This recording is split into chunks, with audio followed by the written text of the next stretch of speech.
Welcome, curious minds. Thank you for joining me on this journey into the shadows of medical history, where hope often collided with horror. Imagine this. You're walking into a dimly lit apothecary in 1700s Europe. The air is thick with the scent of dried herbs and burning wax. Strange bottles glimmer on wooden shelves, some filled with crushed emeralds, others with liquefied pearls. And on one worn-out label in elaborate handwriting it reads, Aqua Mercurii, water of Mercury. A man approaches the counter, coughing blood into a lace-trimmed handkerchief. The apothecary doesn't hesitate. He reaches for that very bottle and pours the silvery liquid into a small glass. The man drinks without question, hoping for a cure, and within hours, he's worse. Days later, he's dead. But here's the twist. That man wasn't poisoned in secret. He paid good money to drink what we now know is one of the most toxic substances on Earth, mercury. Why would anyone do this? And more importantly, how did mercury become a celebrated medicine for over 1,000 years? To understand why mercury was ever considered medicinal, we need to go far back, before the 1700s, even before the Middle Ages, to the roots of alchemy and ancient healing. Mercury, known as quicksilver, has fascinated civilizations for millennia. Unlike any other metal, it's a liquid at room temperature, dazzlingly reflective and mesmerizing to watch as it beads and rolls across a surface. Its mysterious properties gave it a kind of supernatural reputation. In ancient China and India, mercury was often linked to immortality. In Taoist tradition, it was used in elixirs intended to prolong life, even though, ironically, those who consumed such elixirs often died prematurely. The ancient Greeks and Romans also experimented with mercury, though with caution. Pliny the Elder noted its use in separating gold from ore, while others warned of its toxic effects. Yet by the medieval period, mercury had become central to alchemical thought. Alchemy wasn't just an early form of chemistry, it was deeply spiritual. Practitioners believed that all matter was composed of combinations of 4 elements: earth, water, air, and fire. Alchemists sought to purify matter, transform base metals into gold, and discover the elusive philosopher's stone, a substance said to grant eternal life and perfect health. Mercury, with its dual nature, metal and liquid, was seen as a bridge between the physical and spiritual worlds. It's no surprise, then, that by the 14th and 15th centuries, European alchemists began including mercury in their medicinal experiments. The line between magic, science, and medicine was thin and often invisible.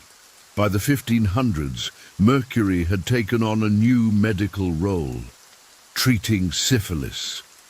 This sexually transmitted disease had swept through Europe in brutal waves. With no known cure, desperate physicians turned to mercury, applying it as ointment, injecting it or administering it orally. The results were horrifying. Excessive salivation, lost teeth, neurological damage, and death. Yet in many cases patients did improve temporarily, likely due to mercury's ability to suppress symptoms rather than cure the disease. The idea stuck. For centuries afterward, mercury remained the go-to treatment for syphilis. It was even prescribed by some of the most respected doctors of the time. One popular rhyme from the era captured the grim reality: a night with Venus, a lifetime with Mercury. As we move into the 1700s, the Enlightenment era, you might expect medicine to become more rational, but superstition and outdated science still reigned. Mercury was still king. In apothecaries from London to Paris, you could find preparations like calomel, mercurous chloride, blue mass, a mercury-based pill, and even mercury vapor baths. Patients suffering from everything from constipation to melancholia to tuberculosis were given mercury in various forms. Why? Because of one fundamental belief that dominated early Western medicine: the theory of the four humours. According to this theory, all disease came from imbalances in the body's fluids: blood, phlegm, black bile and yellow bile.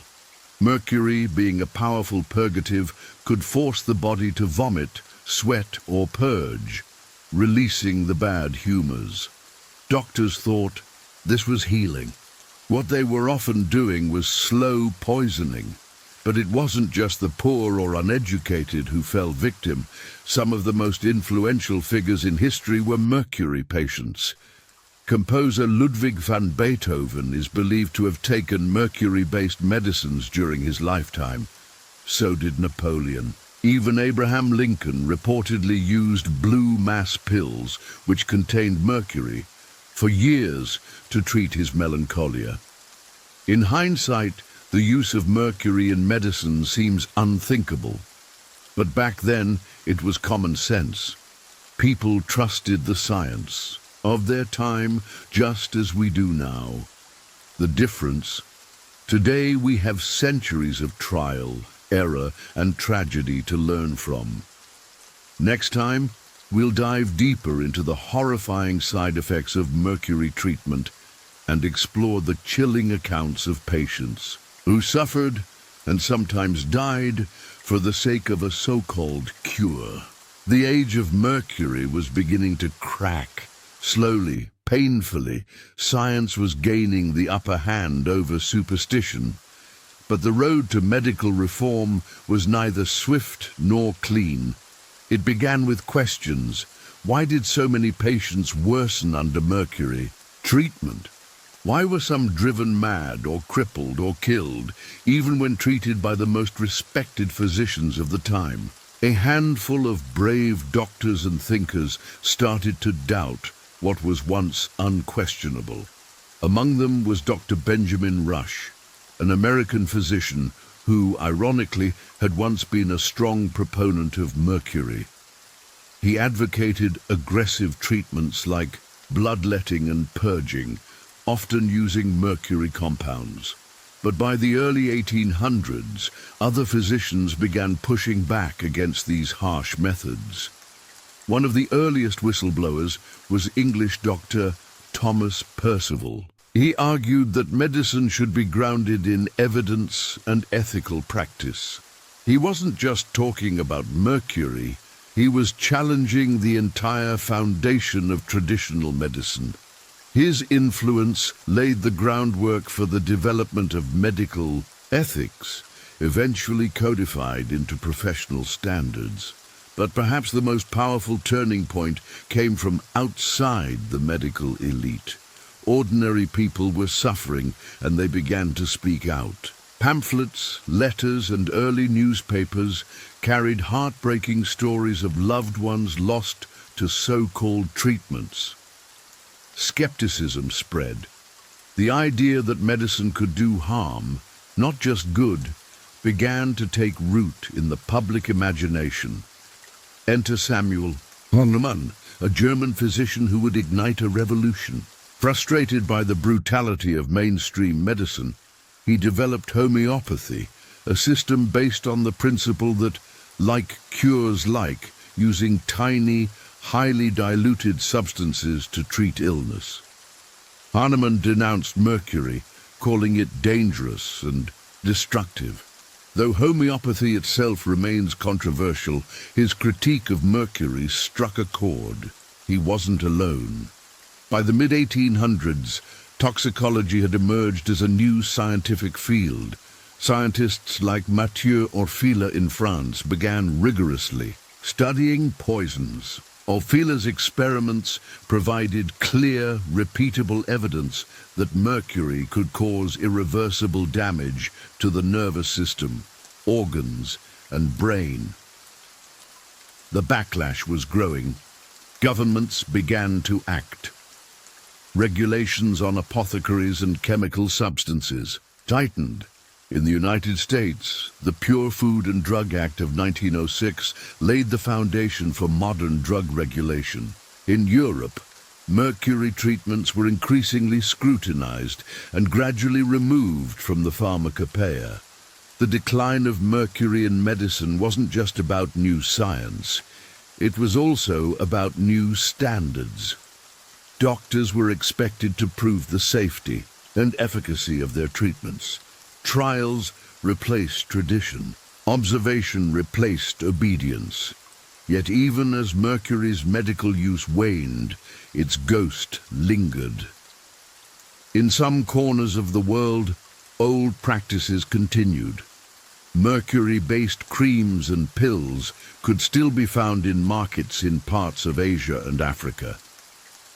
In skin lightening products, mercury reappeared, despite mounting evidence of harm. And incredibly, even in the 20th century, mercury-containing compounds remained in use. Calomel was still given to children as a laxative well into the 1950s.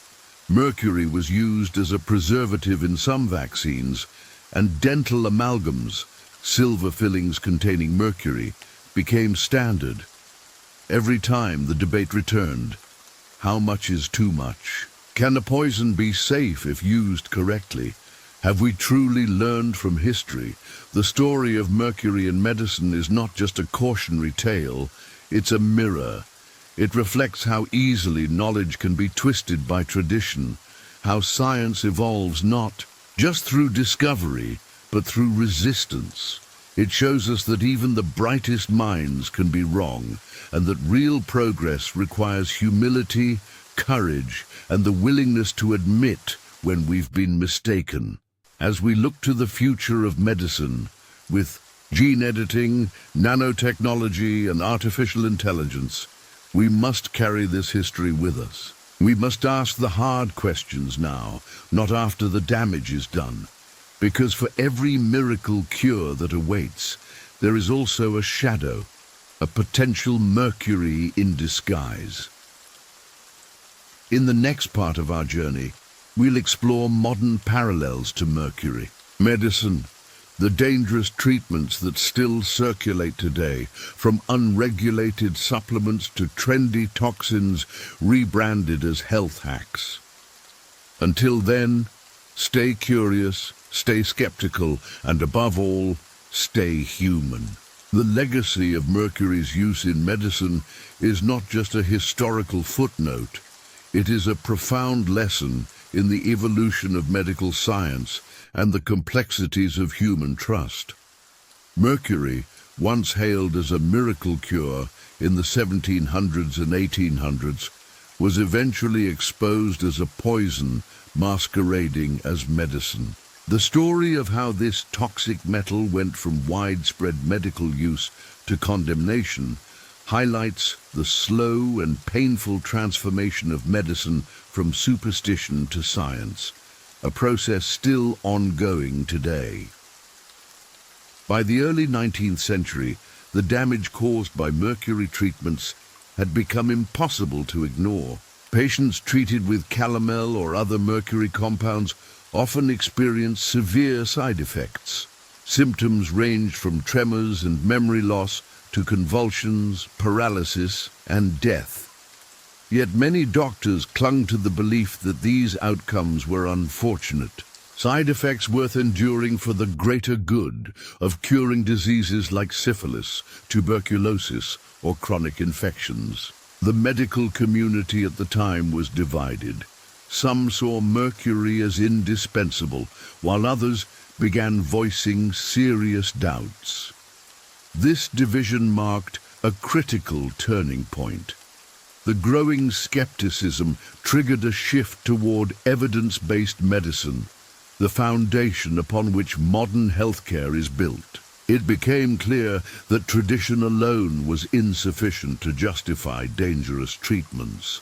The scientific method, which involves observation, experimentation, and reproducibility, slowly gained ground, challenging centuries of uncritical acceptance. One of the most influential figures in this transition was Mathieu Orfila, often considered the father of modern toxicology. His rigorous studies in the early 1800s scientifically demonstrated mercury's harmful effects on the nervous system and other organs. Orfila's work provided the empirical evidence needed to question mercury's place in medicine and sparked a wider movement towards safer, more rational therapeutic approaches. Simultaneously, the rise of medical ethics began to take shape. Physicians increasingly recognized their responsibility not just to treat, but to protect patients from harm. This ethical awakening contributed to the eventual decline of hazardous treatments like mercury. Medical education evolved to include stricter standards, and professional societies began advocating for patient safety and accountability. Yet despite these advances, mercury's influence did not disappear overnight. In fact, it lingered in surprising ways well into the 20th century. For instance, mercurial compounds were still used in some vaccines as preservatives, and dental amalgams containing mercury remained common in fillings. These uses sparked debates about risk versus benefit that persist today, underscoring how the line between poison and medicine can be blurry and contentious. Beyond the clinical sphere, the cultural impact of mercury's medical legacy is profound. In many parts of the world, especially in traditional medicine systems, mercury-containing remedies persisted, often without adequate safety warnings. In some communities, mercury is still used in skin-lightening creams and folk remedies, posing significant public health challenges. These practices highlight the tension between cultural heritage and scientific progress, a tension that complicates global efforts to promote safe medicine. Moreover, the story of mercury serves as a mirror to contemporary healthcare challenges. The allure of quick fixes and miracle cures remains potent, particularly in an age of information overload and digital misinformation. Modern parallels abound. Detox supplements, alternative therapies, and unregulated health products often promise dramatic results without solid scientific backing. Just as in the past, desperate patients sometimes embrace these remedies, risking harm in pursuit of healing. The internet and social media amplify this phenomenon, creating echo chambers where unproven treatments flourish and skepticism toward conventional medicine grows. While access to information has never been easier, the quality and reliability of that information vary widely. Misinformation can spread faster than facts, fueled by charismatic influences and viral trends, leading to dangerous public health consequences. This environment poses a daunting challenge for healthcare providers and public health officials. They must navigate the delicate balance between respecting individual autonomy and protecting the public from harmful practices. Effective communication, transparency, and education are essential tools in this effort. Medical professionals increasingly emphasize shared decision-making, helping patients understand risks and benefits based on the best available evidence. The Mercury saga also reminds us of the vital role of regulation and oversight. The establishment of bodies like the Food and Drug Administration, FDA, in the United States, inspired partly by the abuses of earlier eras, has been crucial in safeguarding public health. Regulatory frameworks ensure that drugs undergo rigorous testing before approval, and that marketing claims are substantiated by science. However, the globalized nature of today's pharmaceutical and wellness markets complicates regulation. Products made in one country can be sold online worldwide, sometimes bypassing local controls. This creates loopholes for unsafe or fraudulent treatments to reach vulnerable populations. It underscores the need for international cooperation and stronger enforcement mechanisms to protect consumers. Reflecting on Mercury's place in medical history also highlights the importance of humility in science. Medical knowledge is continually evolving. What is accepted today may be challenged tomorrow. The best practitioners acknowledge this uncertainty and remain open to new evidence, adapting their practices accordingly. Furthermore, the ethical dimensions of introducing new treatments demand constant vigilance. History teaches us that enthusiasm for innovation must be tempered by rigorous evaluation to prevent harm. Clinical trials, peer review, and post-market surveillance are all critical safeguards developed in response to past mistakes. Looking forward, emerging technologies like gene editing, personalized medicine, and artificial intelligence hold tremendous promise. Yet they also carry risks and ethical dilemmas that echo those raised by Mercury and other historical treatments. Responsible stewardship of these advances requires remembering the lessons of the past and prioritizing patient safety above all. In summary, the journey of Mercury in medicine, from a widely accepted remedy to a symbol of medical hubris and harm, offers timeless insights. It shows how fear, hope, and incomplete knowledge can lead to tragic consequences. It underscores the necessity of science-based medicine, rigorous testing, ethical responsibility, and effective regulation. As we confront new health challenges, these lessons remain as relevant as ever. They remind us to question boldly, think critically, and protect the vulnerable. They inspire trust in science while advocating for compassion and care. The story of Mercury is more than history. It is a call to action, a mandate to build a safer, wiser, and more humane medical future. As we delve deeper into the story of Mercury and its aftermath, it's impossible to ignore the striking parallels between the medical practices of the past and some of today's health trends. While the era of Mercury as medicine officially ended over a century ago, the human quest for quick cures, miracle treatments, and easy solutions continues to shape health behaviors, often with troubling consequences. The 18th and 19th centuries were marked by a widespread reliance on substances like mercury because people desperately needed hope. Medicine at the time was limited, and many diseases were poorly understood. Mercury promised a powerful fix, a tangible action against illness, even if it often did more harm than good. Today, the landscape is different in terms of scientific knowledge and technology, but the emotional drivers remain strikingly similar.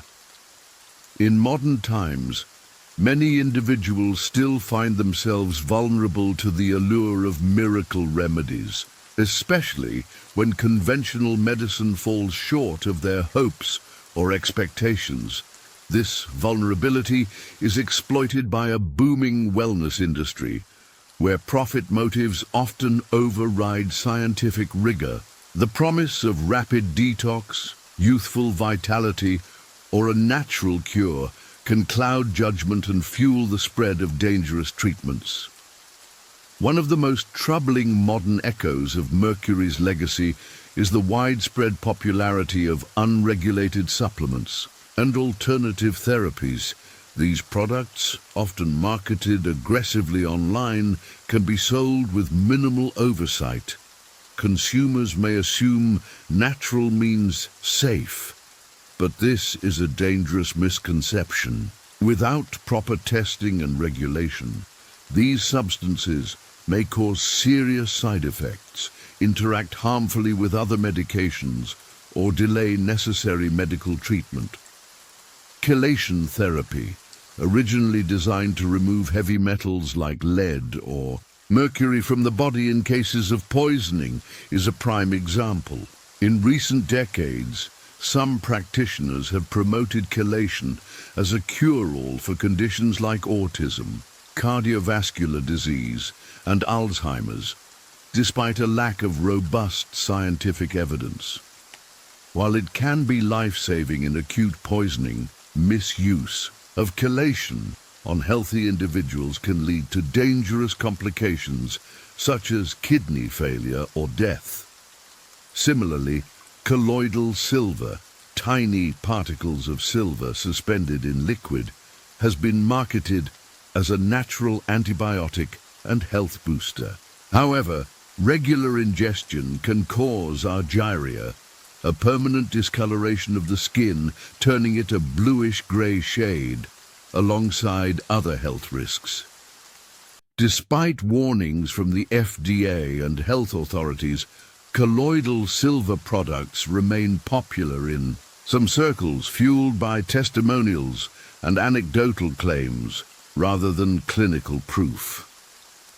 Another disturbing trend is the promotion of so-called miracle mineral supplement, MMS, which is essentially industrial bleach, falsely advertised as a cure for a range of serious diseases, including cancer and COVID-19.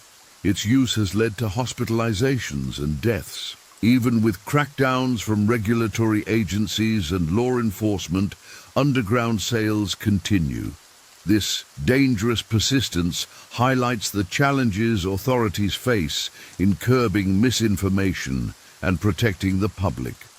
Social media platforms have become hotbeds for the dissemination of these and other dubious health claims. Algorithms favor engagement, often promoting sensational or controversial content over nuanced, scientifically accurate information. Influencers, some with no medical background, wield enormous sway, persuading followers to try unproven remedies. The emotional appeal, combined with distrust of conventional medicine, creates a fertile ground for misinformation to thrive. This modern landscape presents a stark contrast to the slow, deliberate path to medical reform that emerged after the Mercury era. Back then, change was driven by accumulating scientific evidence, the bravery of whistleblowing physicians, and the establishment of ethical standards. Today, the pace of information and misinformation is lightning fast, requiring new strategies. To safeguard public health, education is paramount. Empowering people to critically evaluate health claims, understand scientific evidence, and consult reliable sources is essential in combating the spread of dangerous treatments. Medical professionals must engage openly and empathetically, building trust to counteract fear and misinformation. Regulation remains a critical tool, but faces unique challenges in the digital age. Authorities worldwide are developing policies to monitor and restrict harmful health products, but enforcement is complicated by global supply chains and online sales. Cooperation among governments, tech companies, and healthcare organizations is vital to create safer environments for consumers. The history of Mercury also reminds us that medical innovation carries ethical responsibilities. Novel treatments must undergo thorough evaluation before widespread adoption. The urgency to find cures must not override the imperative to ensure safety and efficacy. Clinical trials peer review, and transparency in research funding and reporting are safeguards developed in response to past harms. Furthermore, patient-centered care is increasingly recognized as a cornerstone of effective healthcare. Respecting patients' values, preferences, and concerns fosters collaboration and better outcomes. When patients feel heard and understood, they are less likely to seek unproven alternatives out of desperation. As we look to the future, emerging technologies such as gene editing and artificial intelligence hold transformative potential for medicine. Yet, they also raise new ethical questions reminiscent of Mercury's legacy. Who decides which treatments are safe? How do we balance innovation with caution? How do we ensure equitable access while preventing exploitation? These questions underscore the ongoing need for vigilance, humility, and integrity in medical practice and research. They highlight that progress is not just about scientific breakthroughs, but also about societal values, governance, and education. The story of Mercury in medicine is ultimately a human story. It is about our hopes, fears, mistakes, and resilience. It teaches us that science is a process, not a destination, always evolving, always learning. It reminds us that cures are not just chemical formulas, but are embedded in culture, communication, and trust. By understanding this history, we can better navigate today's complex health landscape. We can appreciate the importance of evidence, the dangers of misinformation, and the power of compassion. We can build systems that protect patients, support innovation, and promote health literacy. As you reflect on this journey, consider how you engage with health information. Ask critical questions. What evidence supports this claim? Who benefits from this product? What are the risks? In a world flooded with choices and voices, these questions are your compass. In our next episode, we will dive deeper into the marketing machinery behind modern health trends. We will uncover how financial incentives shape the wellness industry and explore strategies to protect consumers from exploitation. Until then, remember that true healing comes not from shortcuts or miracle cures, but from knowledge, trust, and care. Let history guide us, not just to avoid repeating mistakes, but to build a healthier, wiser future. As we continue to explore the echoes of Mercury's dark legacy in modern medicine, it's essential to understand the powerful forces shaping today's health and wellness landscape. Forces that often prioritize profit over patient safety. The commercialization and marketing of health products have grown into a multi-billion-dollar industry, wielding enormous influence over what people choose to believe and consume in the name of wellness.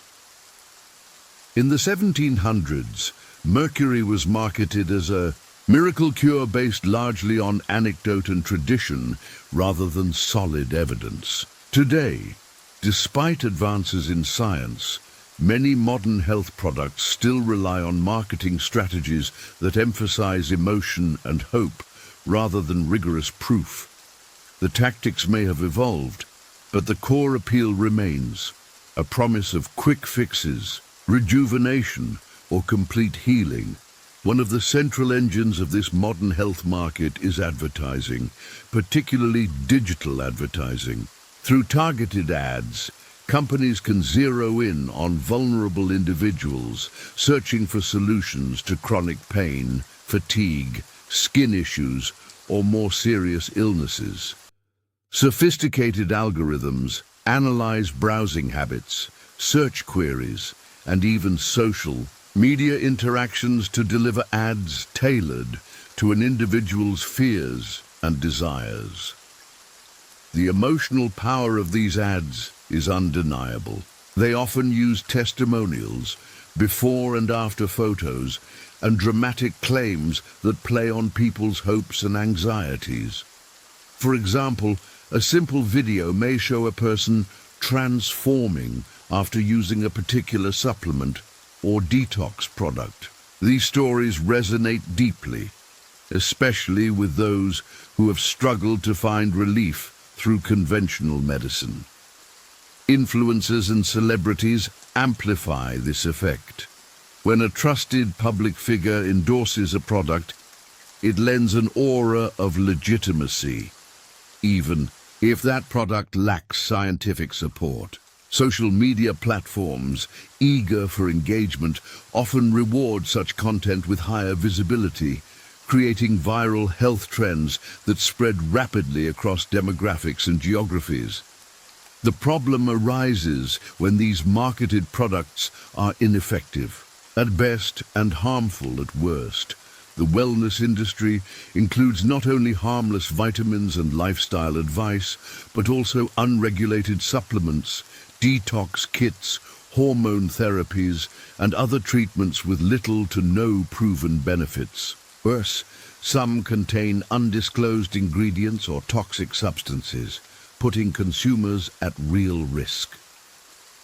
This situation mirrors the era when mercury was commonly used despite its dangers. Back then, medical practitioners lacked the scientific tools to fully understand the risks. Today, while we have extensive knowledge and regulatory frameworks, enforcement is often lagging behind the rapid growth of the wellness market. Regulatory bodies such as the FDA in the United States, the European Medicines Agency, EMA, and others worldwide work to evaluate and approve pharmaceuticals through rigorous clinical trials. However, dietary supplements and many wellness products fall into a regulatory gray area, often classified as foods or cosmetics rather than drugs. This means they can be sold without prior approval, provided no specific medical claims are made. Companies exploit these loopholes by using vague language like supports immune health or promotes detoxification to avoid legal scrutiny while implying health benefits. This strategy misleads consumers into believing these products are safe and effective alternatives to conventional medicine. Moreover, the internet complicates regulation further. Products manufactured in countries with lax safety standards can be sold globally through e-commerce platforms. These sites may not rigorously verify sellers or product claims, allowing dangerous or counterfeit items to proliferate. The consequences can be severe. Reports of adverse reactions, poisonings, and interactions with prescribed medications are rising. For example, certain herbal supplements have been linked to liver damage, heart problems, and interference with blood thinners. Without proper oversight, these risks often go unrecognized until significant harm occurs. The financial incentives behind these trends are enormous. The global dietary supplements market alone is valued at tens of billions of dollars annually and is projected to grow rapidly. This lucrative market attracts both legitimate companies and unscrupulous actors willing to prioritize profit over safety. This profit motive also drives aggressive marketing tactics, including misleading claims, fake endorsements, and manipulation of online reviews. Consumers often have difficulty discerning trustworthy information amid this noise. Education and awareness are critical defenses against these challenges. Healthcare professionals, journalists, educators, and public health advocates play vital roles in informing the public about the potential risks and the importance of evidence-based medicine. Additionally, consumer empowerment through digital literacy, Teaching people how to critically evaluate online health information and recognize red flags is essential. Questions like, who funded this study? Is the source reputable? Are the claims supported by peer-reviewed research? Become tools for navigating today's complex health marketplace. Technological innovations can also help. Artificial intelligence and data analytics are being developed to detect false advertising and flag dangerous products online. Collaborative efforts between regulators and tech companies aim to reduce the spread of misinformation and improve consumer protection. At the same time, the medical community must continue to build trust by communicating transparently about both the benefits and limitations of treatments. Acknowledging uncertainty and involving patients in decision-making fosters a partnership rather than paternalism. The history of Mercury serves as a stark reminder that without vigilance, medicine can fall prey to cycles of hope, hype, and harm. By studying this history, we can better recognize patterns and prevent repeating mistakes on a new scale. In the next part of this series, we will examine specific case studies of modern health fads that echo Mercury's story, products and treatments that soared in popularity despite serious safety concerns. We'll look at how public perception was shaped, the role of media, and the eventual outcomes. Understanding these cases helps us learn how to critically assess current and future health claims, equipping us to protect ourselves and our loved ones. Until then, remember, true health is built on evidence, safety, and trust, not on marketing promises or desperation for quick cures. The past has much to teach us, if we're willing to listen. As we turn our focus to specific modern health fads, it becomes clear that many of these trends share a familiar narrative with the Mercury era. Hopeful beginnings, rapid popularity fueled by emotion, followed by growing concerns as evidence mounts about their risks. Understanding these case studies reveals how easily misinformation can spread and the real-world consequences that follow. One notable example is the rise and fall of laetrile, often marketed as vitamin B17, which was promoted as a miracle cancer cure starting in the 1950s. Despite no credible scientific evidence supporting its effectiveness, laetrile gained a substantial following, especially among desperate cancer patients seeking alternatives to conventional treatments.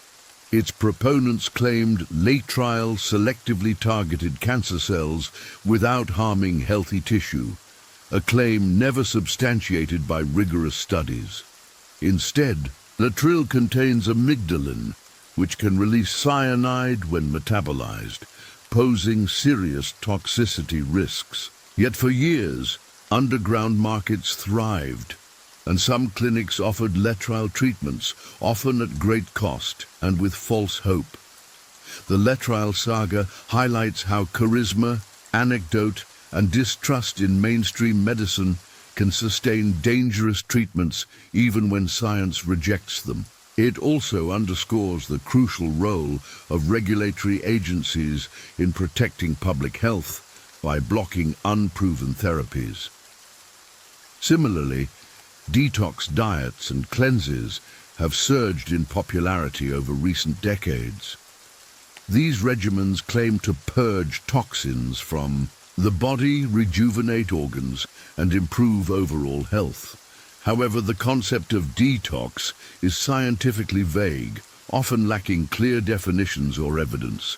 Our bodies naturally detoxify through the liver, kidneys, lungs, and skin. There is little evidence that special diets or supplements accelerate this process.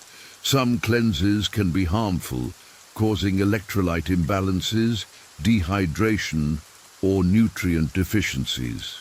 Nonetheless, the appeal of a simple reset is compelling and Widely marketed, many detox products echo Mercury's historical appeal, the promise of purging illness and restoring vitality with a potent remedy. The marketing often includes vivid imagery of cleansing, renewal, and freedom from disease, tapping into deep-seated human desires. Then there's the phenomenon of hormone replacement therapies and bioidentical hormones, which have experienced waves of enthusiasm and controversy. Initially developed to treat menopause symptoms, some practitioners began promoting these treatments more broadly, including claims about anti-aging and enhanced wellness. While hormone therapy can benefit certain patients when properly prescribed, the rise of bioidentical hormone products sold outside regulated medical frameworks raise safety concerns. These compounded hormones often lack standardized dosing and oversight, increasing the risk of side effects such as blood clots or cancer. Marketing campaigns framed hormone therapy as a fountain of youth, with celebrity endorsements fueling demand. Patients sometimes self-administered these treatments based on online advice, bypassing medical supervision. This trend reflects how modern health fads can blur the line between evidence-based medicine and unproven wellness claims. Vaccine hesitancy represents another complex public health challenge. Although vaccines are among the most rigorously tested and effective medical interventions, misinformation campaigns have fostered skepticism and fear. False claims linking vaccines to autism or other health issues have been thoroughly debunked, yet they persist online. This mistrust parallels the Mercury era's erosion of confidence in medical authorities. When people doubt science, they become susceptible to misinformation and may reject life-saving treatments. This phenomenon emphasizes the importance of transparent communication and trust building between health professionals and communities. The social dynamics behind these health trends also reveal psychological and cultural factors at play. People often seek control over their health in the face of uncertainty and suffering. When conventional medicine offers no easy answers, alternative treatments can feel empowering. Moreover, the communal aspect of health movements, sharing stories, advice, and support, creates powerful networks that reinforce beliefs and behaviors, sometimes resistant to contradictory evidence. Understanding these human dimensions is key to crafting effective public health strategies. Media's role cannot be overstated. Sensational headlines, viral videos, and selective reporting amplify health fads, sometimes prioritizing clicks over accuracy. Balanced journalism that critically examines claims while respecting individual experiences is essential. Educational initiatives that promote scientific literacy and critical thinking from a young age help equip people to navigate the complex information landscape, encouraging skepticism, not cynicism, and fostering curiosity can reduce susceptibility to false claims. Healthcare providers also have a responsibility to listen empathetically and engage patients without judgment, addressing fears and misinformation constructively. When patients feel heard, they are more open to evidence-based advice. As we look ahead, the intersection of technology, medicine, and culture will continue to shape health behaviors. Innovations such as personalized medicine and wearable health devices offer new opportunities, but also new challenges in data privacy, equity, and misinformation. The story of Mercury's rise and fall reminds us that medical progress is not linear or guaranteed. It requires constant vigilance, humility, and a commitment to ethical standards. By learning from the past, we can better navigate the present and future health landscapes. In the next installment, we will explore how social media platforms contribute to the spread of health misinformation, the algorithms that amplify it, and what can be done to create a healthier digital environment. For now, keep asking questions, seek reliable sources, and remember that true health comes from a foundation of knowledge, care, and respect for science. The rapid rise of social media in the 21st century has revolutionized how information spreads, and nowhere is this more evident than in the realm of health and wellness. Platforms like Facebook, Instagram, TikTok, and YouTube have become central sources of health advice for millions worldwide. While this democratization of information has benefits, it also presents unprecedented challenges related to misinformation, manipulation, and public health risks. Social media's algorithms are designed to maximize user engagement. They track behavior to serve content that users are likely to click on, watch, and share. This often means sensational, emotionally charged, or controversial posts get prioritized. Unfortunately, health misinformation often fits these criteria perfectly.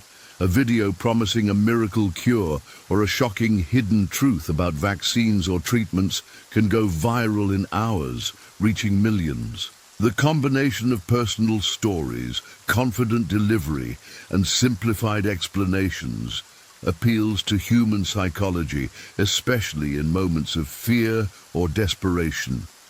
These platforms also enable anyone with a smartphone to become a health influencer.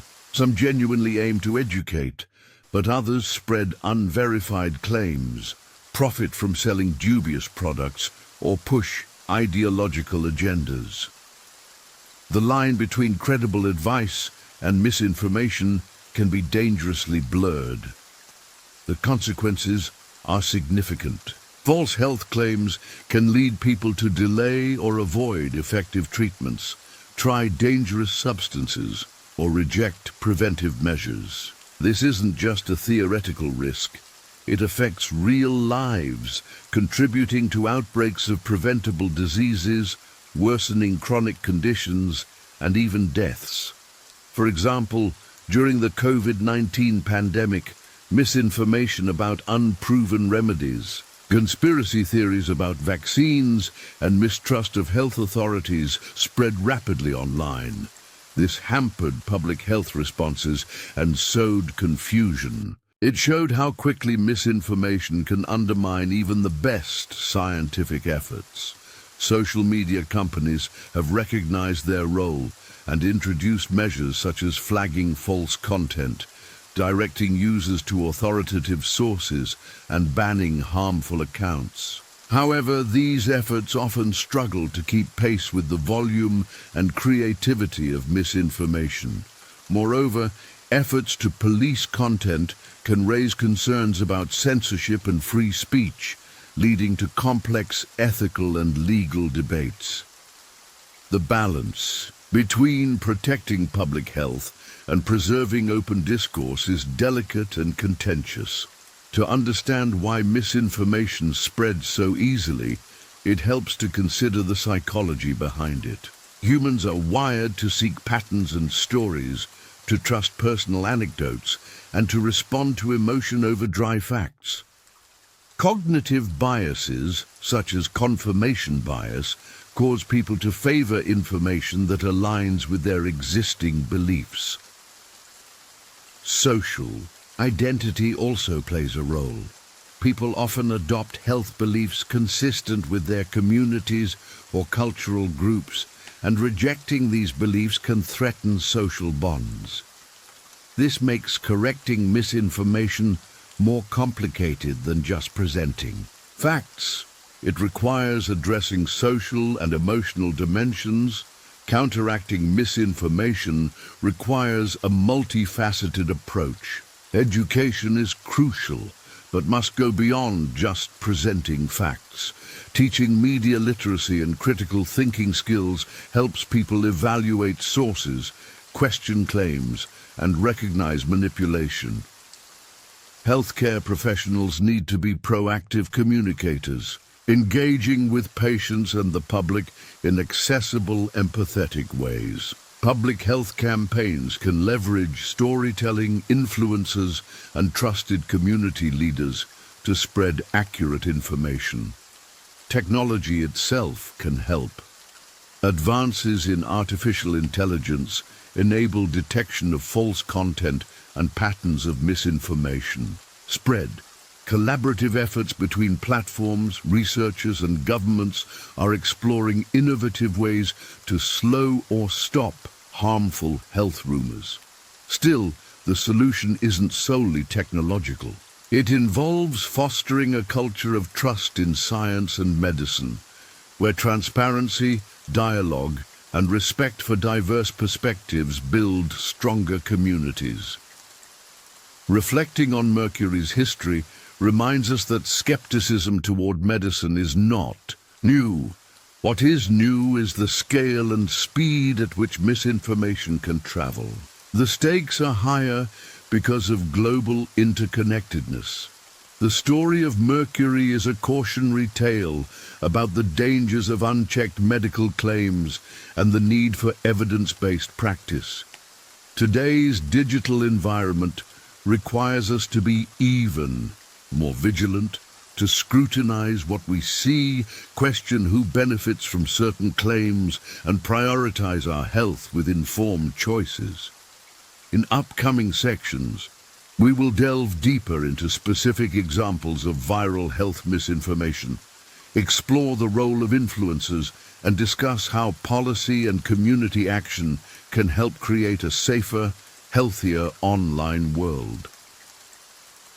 For now, remember, every share, like, or comment contributes to the information ecosystem. Being a responsible digital citizen means thinking critically before spreading health advice. Let's continue this journey with open minds and cautious hearts, honoring the lessons history teaches us as we navigate the digital age of health. As we deepen our exploration of how health misinformation thrives in the digital age, it's essential to examine the pivotal role that influencers, both intentional and accidental, play in shaping public perceptions about medicine, wellness, and safety. Unlike the authoritative figures of centuries past, esteemed physicians, academics, or government officials, today's influencers often come from vastly different backgrounds. Bloggers, celebrities, social media personalities, and even everyday users with large followings. Their impact is profound, and understanding their power is key to addressing the ongoing challenges in health communication. Influencers can be double-edged swords. On one hand, they have enormous reach and the ability to make complex topics accessible. When used responsibly, they can amplify important health messages and encourage positive behaviors. For example, during vaccination campaigns, collaborations with trusted local figures have increased uptake rates in hesitant communities. Similarly, fitness and nutrition influencers who share evidence-based advice can motivate healthy lifestyles. However, the flip side is equally significant. Some influencers lack medical expertise, but promote health products, diets, or treatments based on anecdotal evidence or outright falsehoods. Their followers, often loyal and trusting, may take this information at face value, sometimes with harmful consequences. Take the phenomenon of wellness influencers who market detox teas, supplements, or extreme diets without scientific backing.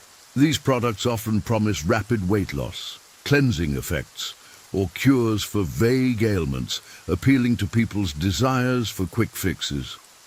Behind the scenes, Many of these influencers receive sponsorships or commissions from companies, profiting off these claims, blurring the line between genuine advice and advertising. More troubling are influencers who endorse dangerous or unproven medical interventions. Some promote anti-vaccine rhetoric, alternative cancer cures, or treatments like colloidal silver or bleach-based products, echoing the dangers reminiscent of the Mercury era's blind faith in toxic substances. Their charismatic presentation and carefully curated content make skepticism difficult for their audience. The economic incentives involved can create perverse motivations. Influencers who thrive on engagement metrics may prioritize sensationalism over accuracy, as controversy fuels views and revenue. The democratization of content creation, while empowering, also means misinformation can flourish unchecked. Another layer is the algorithmic amplification that social media platforms employ. Content that generates strong reactions, whether positive or negative, is more likely to be pushed to wider audiences. This can create echo chambers, where users are exposed predominantly to viewpoints that reinforce their existing beliefs, making it harder to break cycles of misinformation. The rise of micro-influencers, individuals with smaller but highly engaged followings, further complicates the landscape.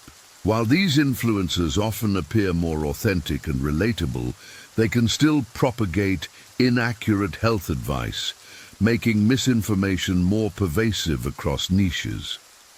Addressing the role of influencers in health misinformation demands multi-pronged strategies.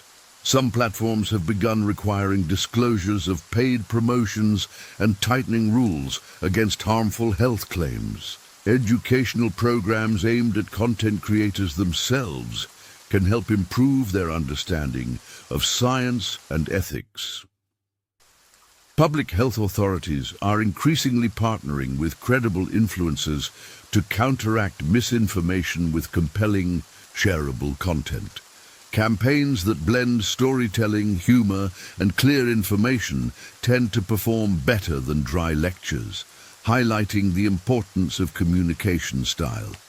Media literacy among users remains crucial, encouraging audiences to critically evaluate the sources, check credentials, and cross-reference information can reduce blind trust in influencers. Tools such as fact-checking websites and digital literacy resources empower individuals to navigate the online health landscape more safely. Regulatory challenges persist, however. Many countries lack clear laws or enforcement mechanisms to hold influencers accountable for false health claims.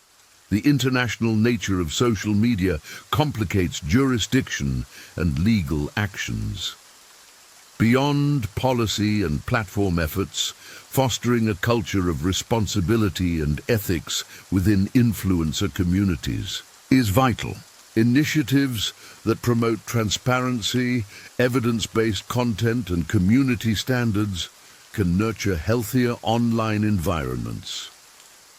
As we continue this series, we will explore case studies of high-profile influencer-driven health misinformation, analyze how digital platforms are responding, and investigate emerging technologies designed to detect and mitigate false claims. Understanding the complex interplay between human psychology, digital technology, and health communication is essential to safeguarding public well-being in our interconnected world. Reflecting back on the Mercury story, we see parallels. Charismatic figures, promising cures, lack of critical scrutiny, and delayed recognition of harm. While the tools have changed, the fundamental dynamics remain.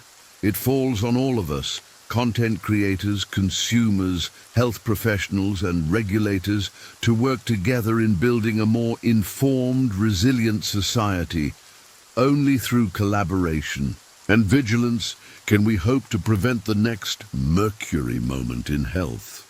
Building on the critical examination of influencers and social media, it is essential to understand how misinformation not only spreads, but also evolves in the digital age. The story of Mercury and its lingering shadow in medicine is a powerful metaphor for how certain ideas, even when disproven or debunked, can persist and morph into new forms, often more insidious and harder to combat. One key factor driving this persistence is the psychology of belief and the way humans process information.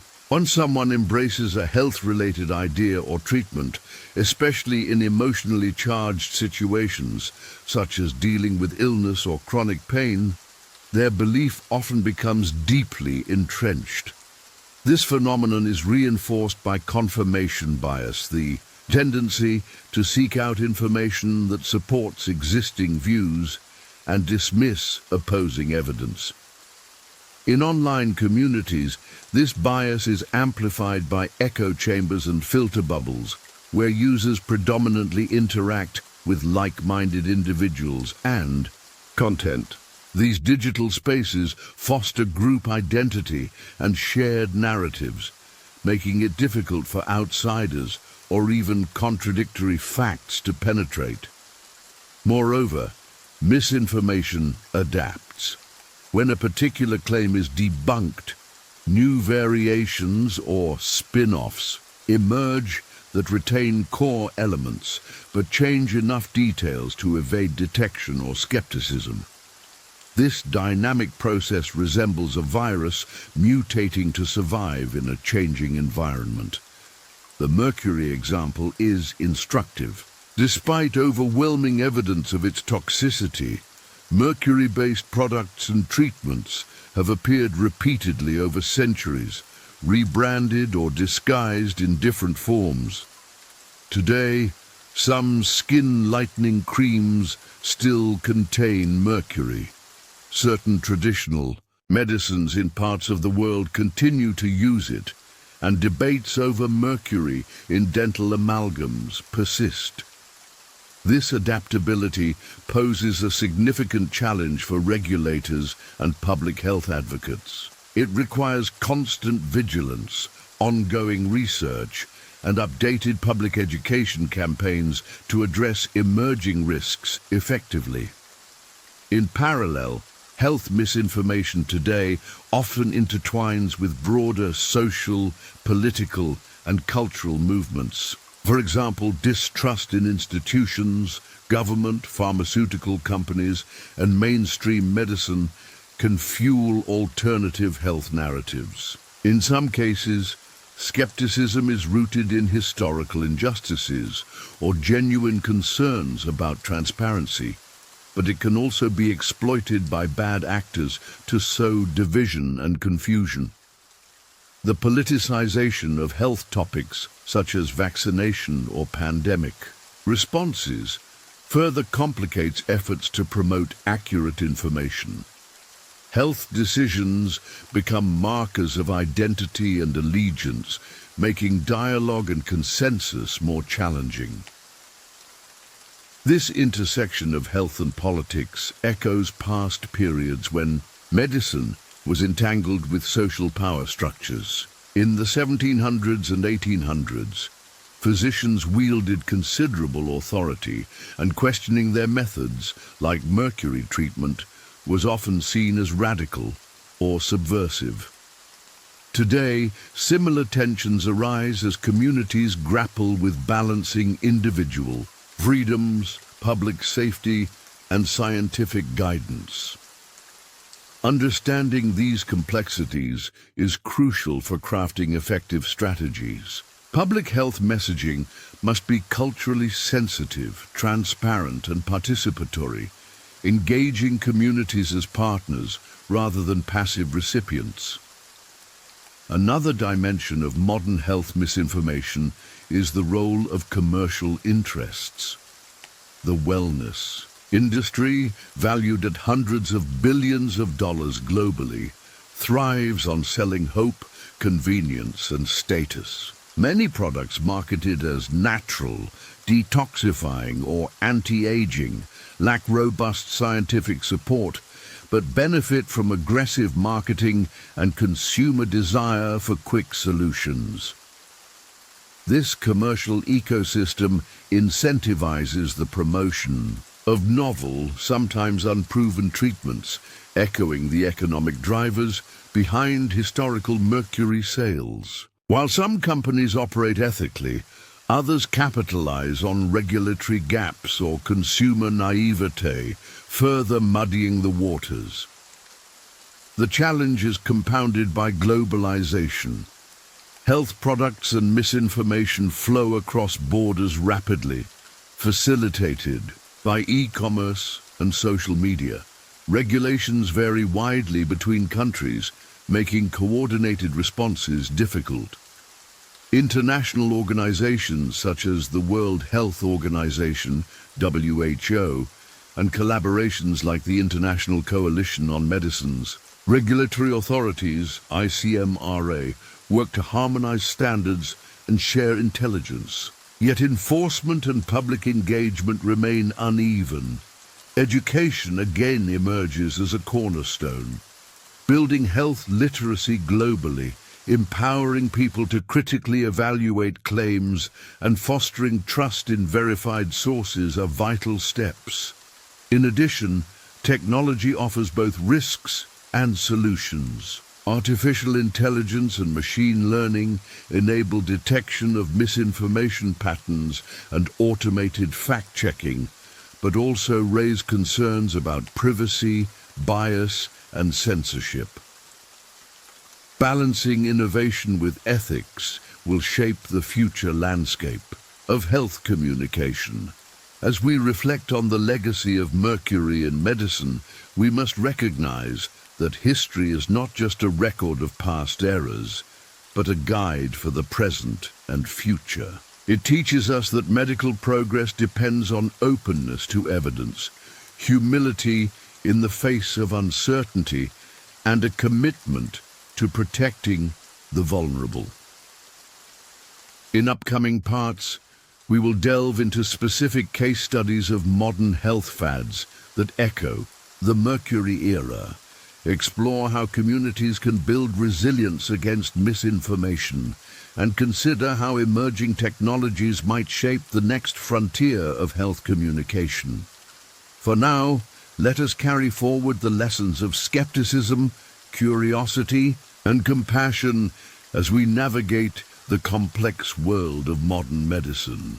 As we continue unraveling the intricate tapestry of health misinformation and its echoes from the Mercury era, it's crucial to examine the modern phenomenon of miracle cures and the allure they hold. Throughout history, from the toxic Mercury treatments of the 1700s to today's wellness fads, humanity's desire for simple, immediate solutions to complex health problems has been a constant driver, often leading to unintended harm. Miracle cures come in many forms. They promise swift relief, total healing, or even outright reversal of serious diseases. These claims captivate the imagination and hope of millions, especially those suffering from chronic or incurable conditions. In an age where scientific medicine is sometimes slow, expensive, or inaccessible, the temptation to embrace these promises can be overwhelming. One notable example is the rise of so-called detox products and regimens. From teas and juices to supplements and fasting protocols, detoxification is marketed as a way to cleanse the body of toxins, restore health, and boost energy. Yet, scientific evidence consistently shows that the human body, particularly the liver and kidneys, is highly efficient at detoxifying itself. Many detox products lack regulatory approval, can cause side effects, or even interfere with essential medications. The marketing of detox products taps into deep cultural and psychological factors. The idea of purifying oneself after unhealthy choices or environmental exposures resonates widely. Moreover, detox regimens often promise empowerment, giving individuals control over their health in a simple, manageable way. Similarly, anti-aging treatments and supplements exploit fears of mortality and decline. The multi-billion-dollar industry offers products ranging from creams and injections to gene therapies, claiming to reverse or slow aging processes. While research into aging is advancing, many commercial claims outpace scientific validation, sometimes veering into pseudoscience. Miracle cures are not confined to wellness culture alone. Alternative cancer treatments, often promoted online and by some practitioners, lure desperate patients away from evidence-based therapies. Treatments like high-dose vitamin regimens, hyperbaric oxygen, or unapproved herbal mixtures are sometimes presented as natural or less toxic alternatives to chemotherapy or radiation. Unfortunately, rejecting or delaying conventional treatment can lead to worse outcomes. The persistence of miracle cures echoes the era when Mercury was hailed as a panacea. Back then, the lack of effective treatments combined with limited medical understanding created fertile ground for Mercury's widespread use. Today, despite massive advances in medical science, the vacuum of accessible, affordable, and effective solutions for many conditions leaves space for similar narratives. Social media accelerates the spread of miracle cure claims, often packaged as compelling personal stories or dramatic before and after transformations. These narratives are powerful. They humanize abstract science, evoke empathy, and bypass rational skepticism. When combined with viral marketing techniques, they create formidable challenges for public health communication. Combating the allure of miracle cures requires more than just debunking false claims. It involves acknowledging the emotional and psychological needs these products fulfill: hope, control, belonging, and dignity. Public health messaging must balance factual information with empathy and respect. Programs that incorporate patient stories, peer support, and clear explanations of the scientific process can foster trust. Highlighting ongoing research, realistic timelines for medical advances, and the value of preventive care can also help mitigate the appeal of shortcuts. Healthcare providers play a crucial role by engaging in open, non-judgmental conversations with patients about alternative treatments and the reasons behind their choices. Providers can build rapport and guide patients towards safer decisions. On a societal level, addressing disparities in healthcare access and quality is fundamental.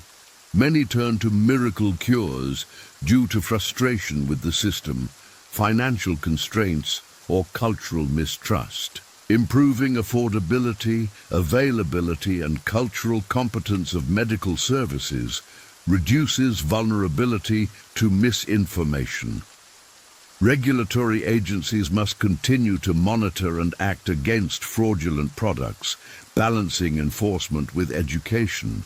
International cooperation is vital, as many miracle cure products are marketed globally via online platforms. The Mercury story also reminds us of the importance of rigorous testing and regulation. The lack of controlled studies and oversight in Mercury's heyday led to widespread harm. Today's clinical trials, drug approvals, and post-market surveillance are critical safeguards, but require public understanding and support. Ultimately, The battle against miracle cures is part of a broader effort to promote scientific literacy, critical thinking, and trust in evidence-based medicine. It is a shared responsibility involving individuals, communities, healthcare professionals, regulators, and media.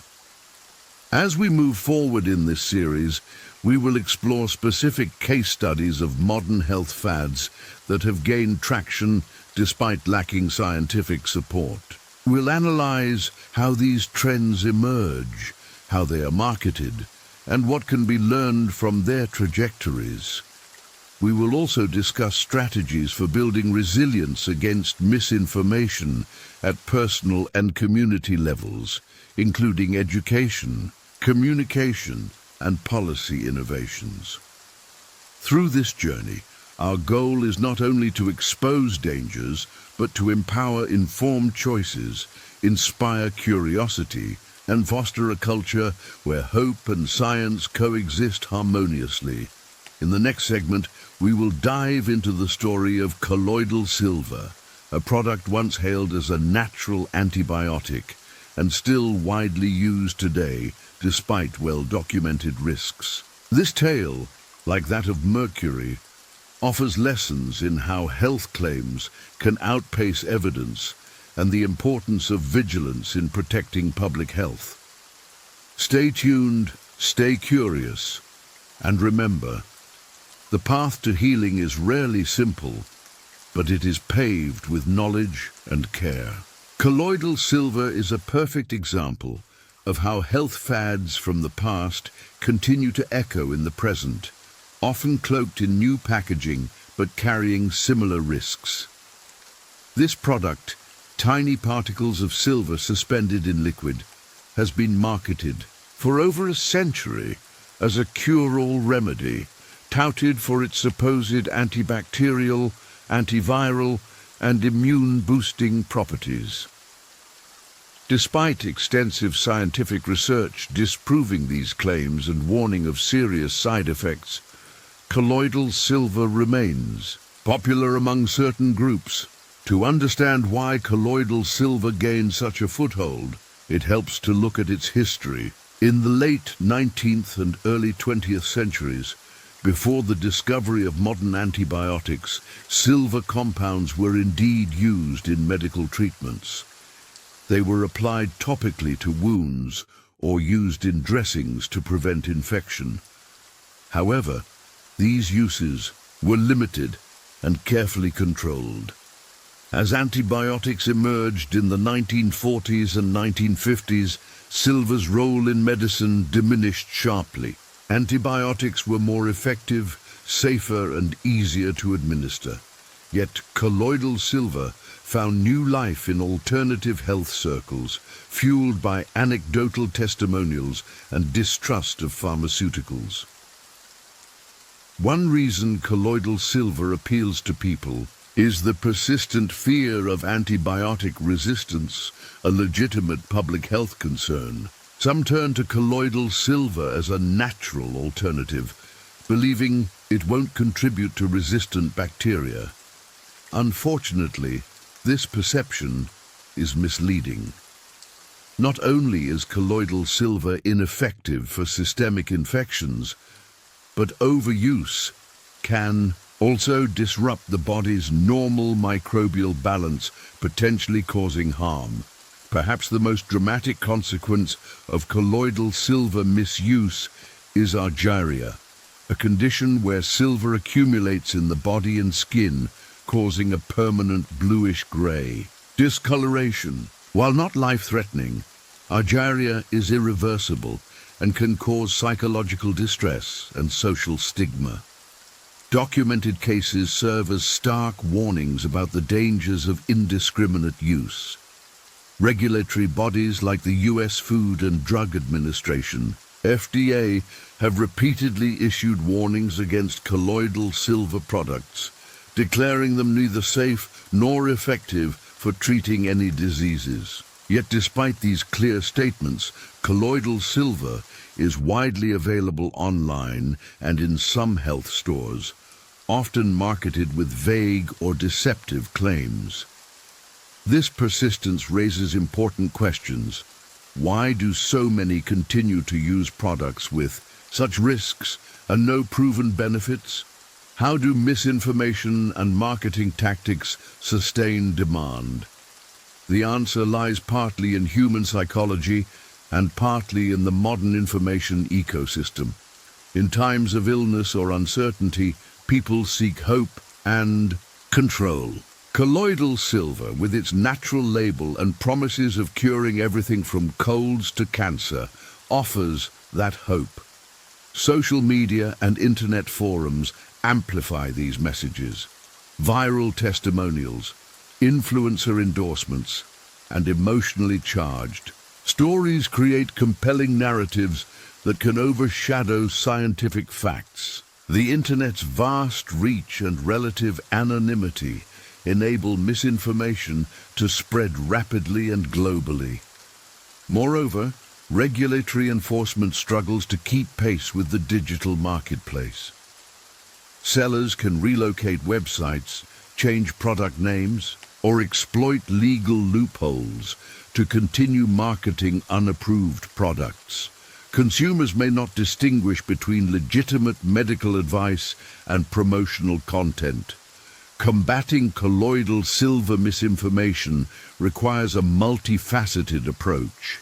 Public education campaigns must address not only the facts about risks, but also the emotional and cultural factors driving use.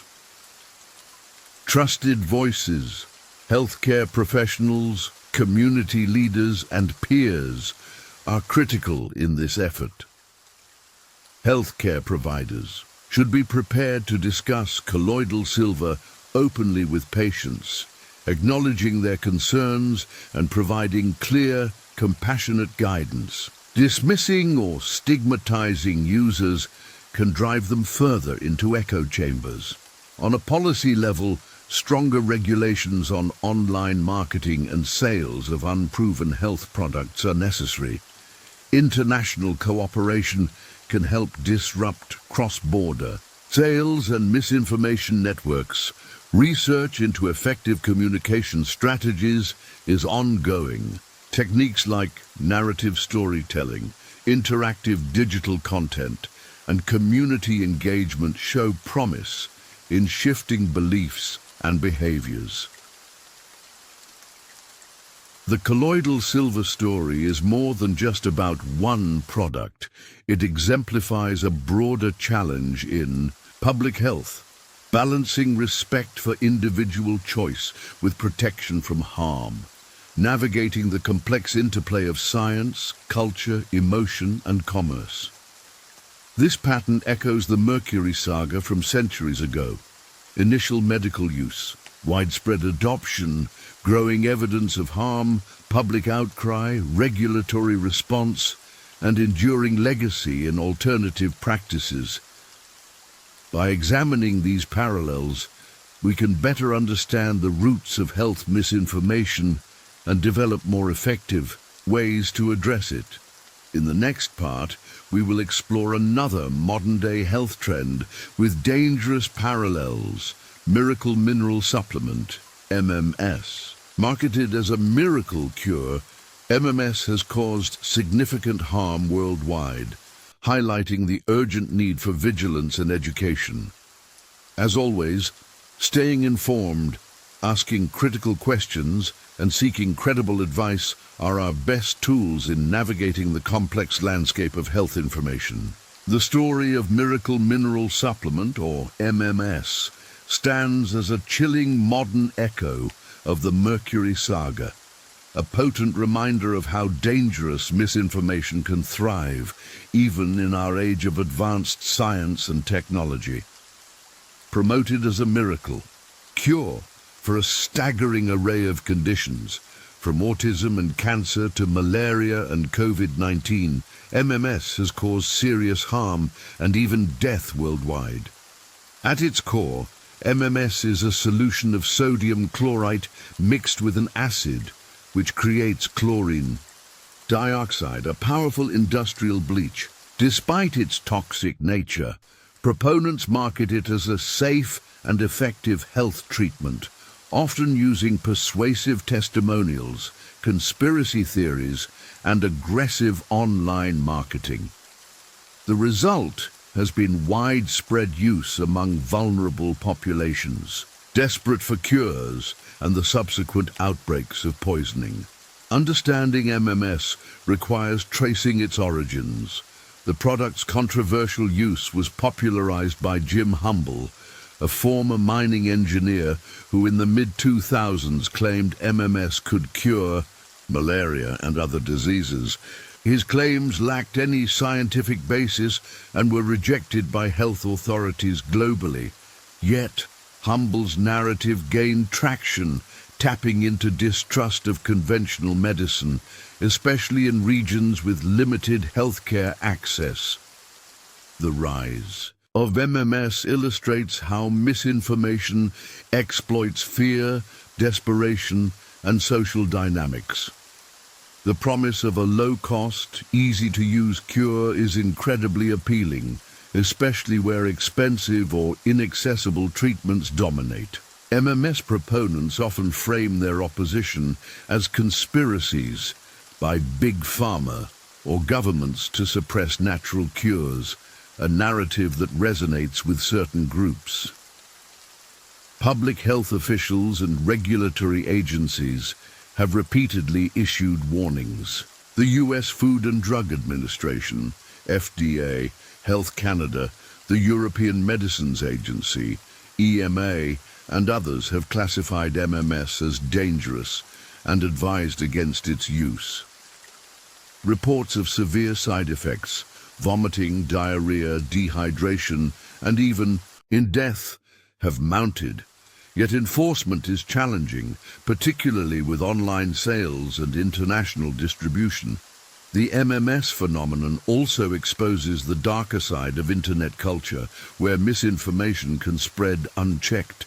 Social media platforms, video sharing sites, and online forums have been used to promote MMS, often circumventing content moderation policies or exploiting loopholes.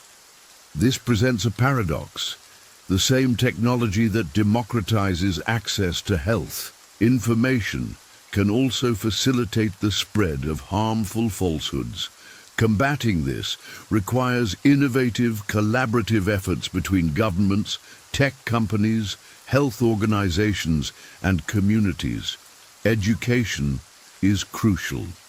Programs that improve digital literacy, teach critical evaluation of health claims, and foster trust in credible sources are essential.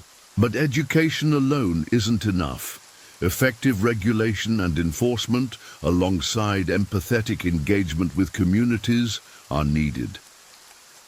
Healthcare providers again play a vital role. By listening to patients' beliefs and concerns about MMS and other alternative treatments without judgment, they can build trust and guide safer choices. Dismissing fears or labeling users as irrational often pushes people toward clandestine use, increasing risks. The MMS case also highlights the importance of addressing underlying issues fueling alternative medicine's appeal.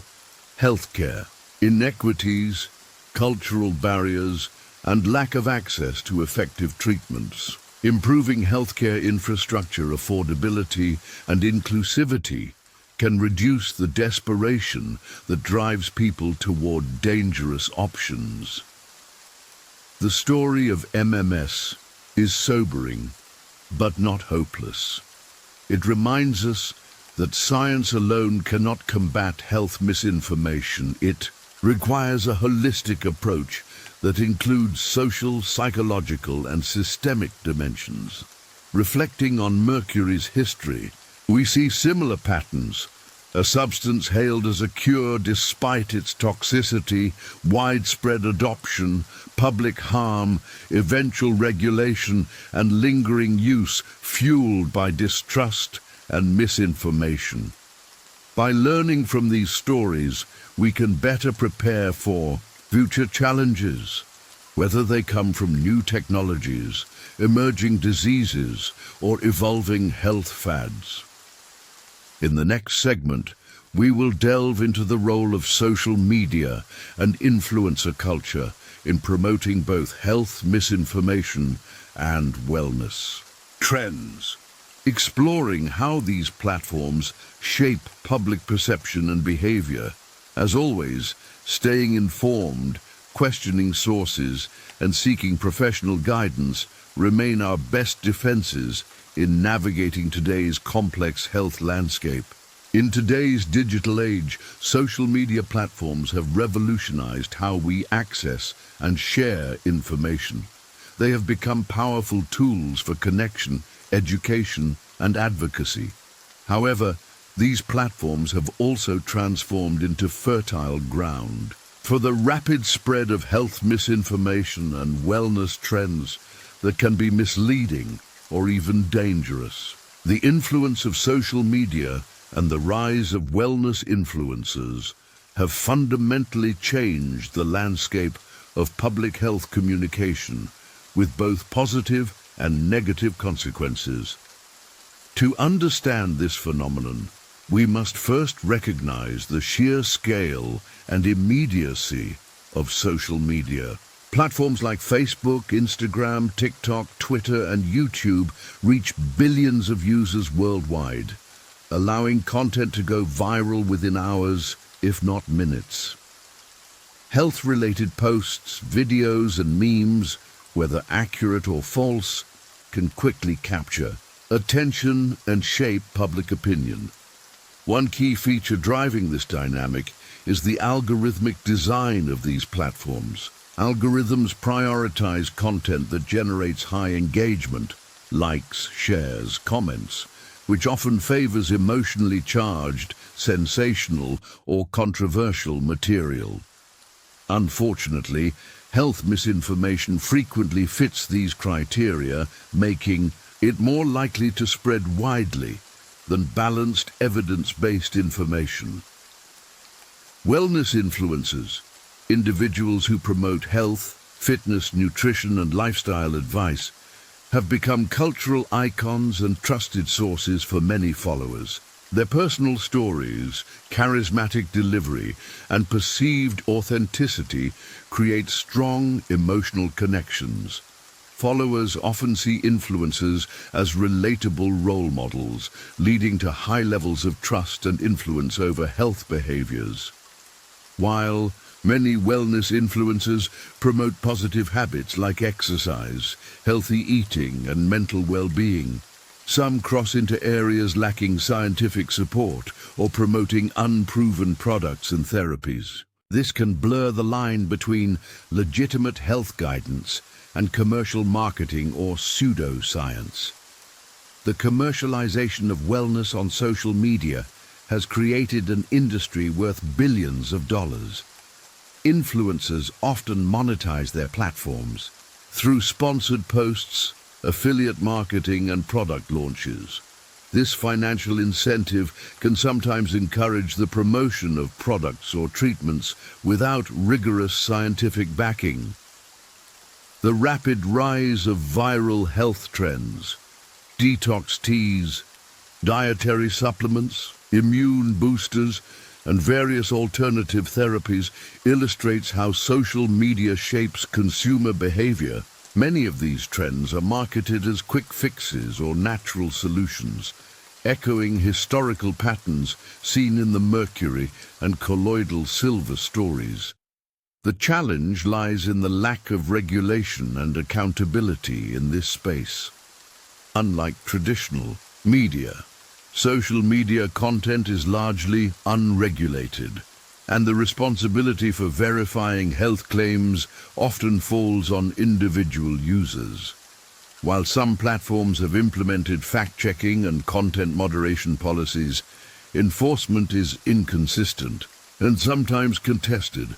The consequences of unchecked health misinformation are serious. They include delayed or refused medical treatment, harmful self-medication, vaccine hesitancy, and increased anxiety or mistrust toward healthcare providers. During the COVID-19 pandemic, misinformation spread on social media contributed to confusion, polarization, and public health risks. Addressing these challenges requires a multifaceted approach. Public health organizations and experts need to engage proactively on social media, using clear, accessible, and compelling communication to counter misinformation. Collaborations with credible influencers who prioritize evidence-based messaging can amplify positive impact. Media literacy education is vital. Teaching users to critically evaluate online health information, recognize credible sources, and understand the nature of algorithms helps build resilience against misinformation. Schools, community programs, and digital platforms themselves play roles in this effort. Technology companies must also step up by improving content moderation, transparency, and accountability.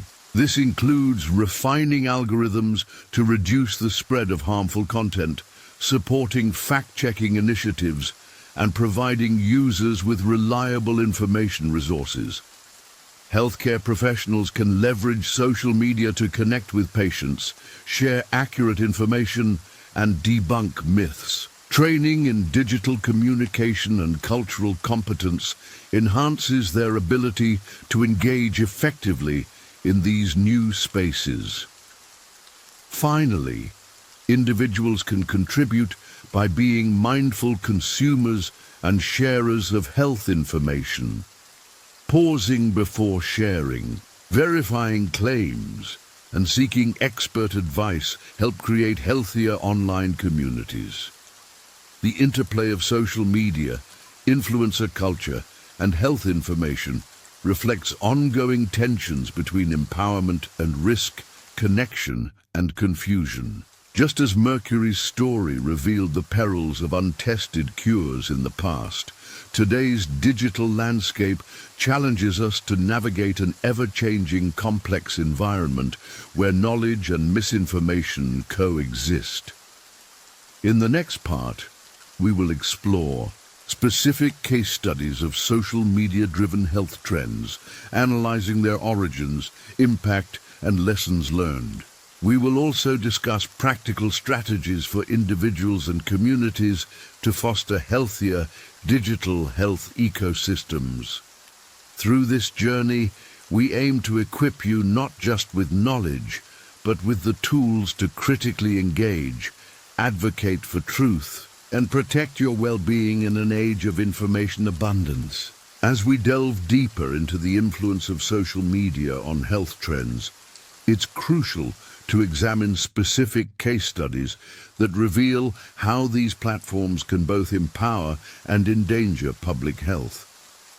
These examples illustrate the complex interplay between viral content, community dynamics, and the consequences of unchecked information dissemination. One prominent case is the rise of the detox and cleanse culture, which has exploded on platforms like Instagram and TikTok. Promoted by wellness influencers and supplemented by a booming market of detox teas, juice cleanses, and dietary supplements, detox culture claims to rid the body of toxins, boost energy, and promote weight loss. The messaging often emphasizes natural ingredients and ancient wisdom, tapping into desires for health, purity, and control. However, scientific scrutiny reveals that many detox products and regimens lack evidence of effectiveness. The human body already has efficient detoxification systems, primarily the liver and kidneys, that remove waste and toxins naturally. Extreme detox diets or laxative teas can lead to dehydration, electrolyte imbalances, and digestive issues. Furthermore, reliance on detox products may cause individuals to neglect proven health behaviors like balanced nutrition and regular exercise. Despite these risks, detox culture thrives online due to its appealing narratives, influencer endorsements, and the psychological appeal of quick fixes. The visual nature of social media, before and after photos, aesthetic packaging, and ritualized consumption amplifies its allure. Another striking example is the anti-vaccine movement's proliferation on social media. Fueled by misinformation, conspiracy theories, and emotional storytelling, anti-vaccine content has contributed to vaccine hesitancy and outbreaks of preventable diseases worldwide. Platforms have faced criticism for allowing misinformation to spread unchecked, though recent efforts to label or remove false content have shown some progress. The movement's success on social media highlights the power of community and identity in shaping health beliefs. Online groups provide social support and validation for members skeptical of mainstream medicine, reinforcing their convictions and skepticism toward authorities.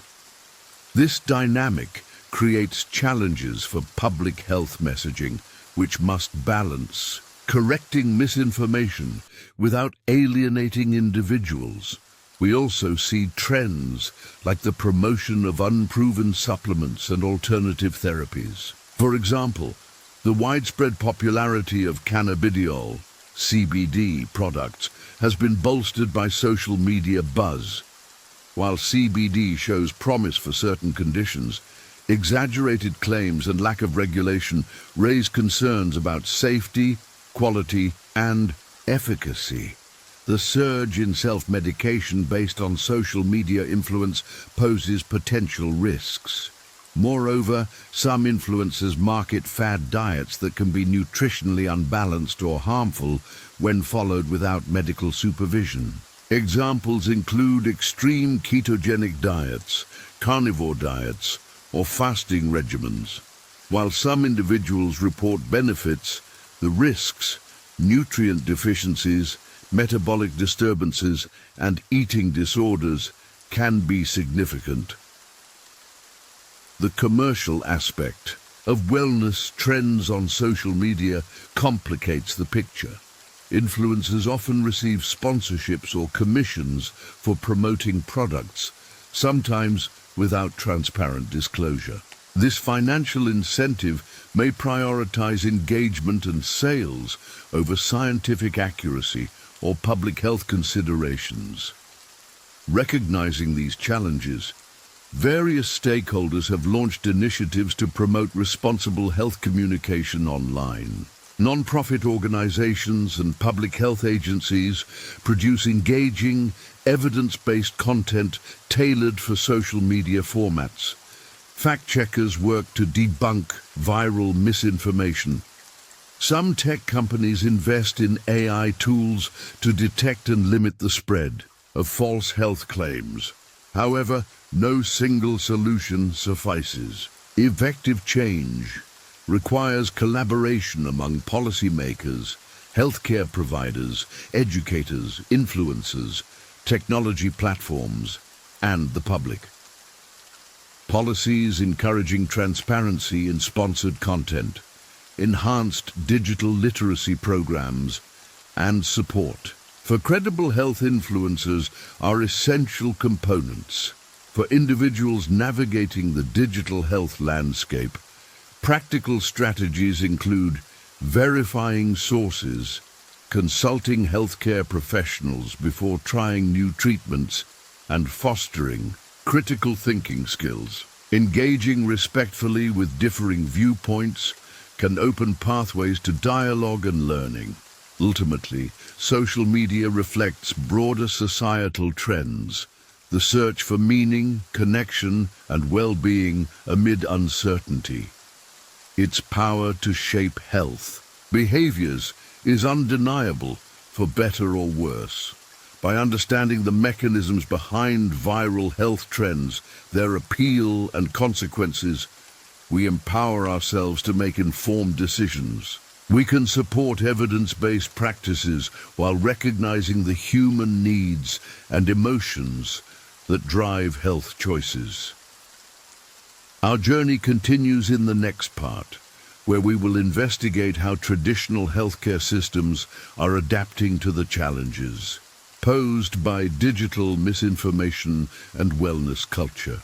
We will explore innovations in patient education, telemedicine, and community engagement that aim to bridge gaps and build trust in a fragmented information environment.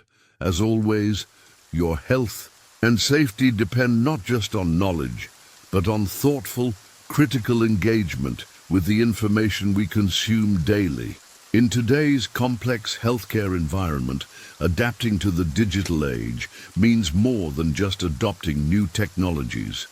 It requires a fundamental shift in how healthcare providers engage with patients, communities, and the broader public. The challenges posed by widespread misinformation, wellness fads, and distrust in institutions demand innovative approaches that combine technology, education, and empathy. One major development has been the expansion of telemedicine. Telehealth services have broken down barriers such as geographic distance, mobility issues, and even social stigma, allowing millions of people to access medical advice and treatment from the comfort of their homes. Particularly during public health emergencies like the COVID-19 pandemic, telemedicine proved indispensable in maintaining continuity of care while reducing the risk of contagion. But telemedicine is not just about convenience. It offers an unprecedented opportunity to integrate patient education directly into care delivery. Virtual visits allow healthcare providers to spend time explaining diagnoses, treatments, and preventive measures in accessible language, tailoring information to individual patient needs. This personalized education helps counter misinformation patients might have encountered online or from social circles. Healthcare systems are also investing heavily in digital health literacy initiatives. These programs use interactive websites, mobile apps, webinars, and social media campaigns to provide trustworthy, science-based health information. By meeting people where they already spend their time online, these efforts aim to empower individuals to critically evaluate health claims and make informed decisions. Additionally, many healthcare professionals are stepping into digital spaces themselves, engaging on social media, writing blogs, hosting podcasts, and participating in online forums. This direct engagement helps humanize medical expertise, breaking down the perceived barriers between doctors and patients. It fosters trust and opens channels for dialogue, making it easier to address fears, correct misconceptions, and promote evidence-based practices. Community health workers and peer educators also play a vital role in bridging gaps. Their cultural competence and local knowledge help reach marginalized or underserved populations who may be especially vulnerable to misinformation or healthcare disparities. By serving as trusted intermediaries, they build relationships that can improve health outcomes and reduce skepticism. Despite these promising developments, challenges remain daunting. The sheer volume and velocity of misinformation mean that fact-based education often struggles to keep pace.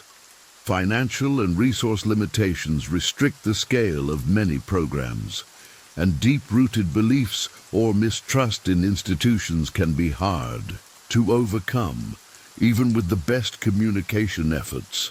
Addressing these challenges requires coordinated action across sectors. Policymakers must support regulations that promote transparency in online health content and advertising, ensuring that consumers are protected from deceptive claims. Technology companies have a responsibility to refine their algorithms and invest in content moderation that balances free expression with public safety.